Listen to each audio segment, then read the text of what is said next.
It's Friday morning routine. என்னோட most of the Friday கோலம் வந்து தாமரை கோலமாக தான் இருக்கும். எனக்கு தாமரை கோலம் ஃப்ரைடே போடுறது ரொம்ப பிடிக்கும். அதனால ஃப்ரைடே வந்து தாமரை கோலம் போட்டுருவேன்.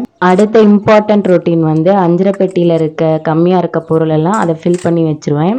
அப்புறம் இந்த மஞ்சத்தூள் கடியில் 5 ரூபாய் வச்சு அதை மேலே வச்சுருவேன். இதெல்லாம் ஒரு பாசிட்டிவ் எனர்ஜின்னு சொல்லுவாங்க. அடுத்து உப்பு ஜாடியில் ஃபுல்லாக உப்பை நிரப்பி வச்சுருவேன். எப்பயுமே உப்பு ஜாடி வந்து நிறைவாக இருக்கணும். அடுத்தது வந்து என்னோட சுட சுட ரேடியோ கேட்டுக்கிட்டே டீ குடிக்கிறது.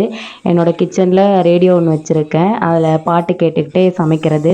அப்புறம் பசங்க உருளைக்கிழங்கு ரைஸ் கேட்டிருந்தாங்க. அதுதான் ரெடி பண்ணலான்ட்டு உருளைக்கிழங்கு நல்லா சுத்தமாக மேலே நல்லா சுத்தமாக கழுவிக்கணும். இது வந்து நம்ம தோலோட கட் பண்ணுறது தான். அப்படியே குட்டி குட்டிஸாக நல்லா பொடிசாக கட் பண்ணிக்கணும். கட் பண்ணிவிட்டு அதுக்கு வந்து இப்போ தாளிப்பு கொடுத்துக்கலாம். எண்ணெய், கடுகு, கருவேப்பிலை இதெல்லாம் போட்டுட்டு அடுத்து கட் பண்ண உருளைக்கிழங்கு போட்டுக்கோங்க. அதில் மஞ்சத்தூள், மிளகாத்தூள், கறி மசாலா, உப்பு, தேவையான அளவு உப்பு இதெல்லாம் போட்டு நல்லா கலந்து விட்டுருங்க.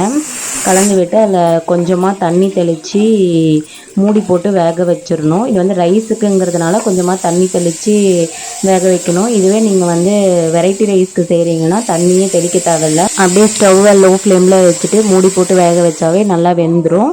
அது வந்து ஃப்ரைட் ரைஸுக்கு ரொம்ப நல்லாயிருக்கும். நாங்கள் எங்களுக்கு கொஞ்சம் எடுத்து வச்சுட்டு பசங்களுக்கு வந்து ரைஸ் கலரி கொடுத்துட்டேன். நான் வந்து ரைஸ் கலர்னா கொஞ்சமாக மிளகுத்தூள் போட்டு கொடுப்பேன். இது மிளகுத்தூள் வந்து ஆப்ஷனல் தான். உங்களுக்கு தேவைன்னா போட்டுக்கோங்க. மிளகுத்தூள் போட்டால் டேஸ்ட் இன்னும் நல்லா தான் இருக்கும். அப்புறம் நான் இந்த மிளகுத்தூள் எதுக்கு போடுறேன்னா இந்த பனி காலத்துக்கு கொஞ்சம் சளி பிடிக்காமல் இருக்கும். டேஸ்ட்டும் கொஞ்சம் நல்லாயிருக்கும்.